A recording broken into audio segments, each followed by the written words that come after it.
Welcome back to Primetime News. And a special welcome to those of you watching on onespotmedia.com as well as TVJ International in the Cayman Islands. Up first, the standoff over the fare increase is escalating between the government and the opposition. The opposition's spokesman on transport, Michael Phillips, in a stunning development Tuesday, signaled that he will be stepping down from a critical steering committee at the ministry. But Transport Minister Darrell Vaz, in labelling the development as a gloomy day for the sector, said he wants Mr. Phillips to return, but at what cost?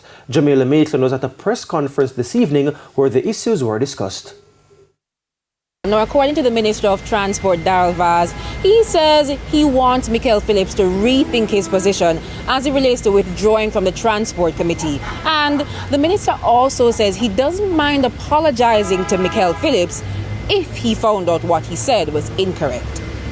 Everybody knows my modus operandi. I'm all in the interest of the people. Fact of the matter is, if they can tell me what I said that offended them, then obviously we can have a discussion, and I'd be more than willing to have that discussion. But I think two releases in one day, two releases from one shadow minister would obviously indicate that he's under a bit of pressure, and it's not from me. But could there be reprieve coming for commuters soon? Well, Minister Vaz could not comment on the removal or the reduction of SCT on fuel. That was being pushed by the PNP. However, he did say in the budget for next year, commuters could feel some form of cushion in their pocket.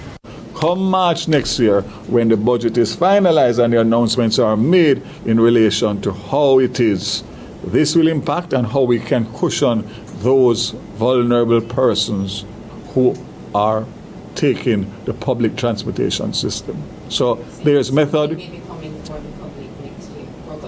I am only one cabinet member, but everybody knows how I operate, and I will be pushing for that. Reporting from the Ministry of Transport, I'm Jamaica Maitland for TVJ News. It's back to you in studio.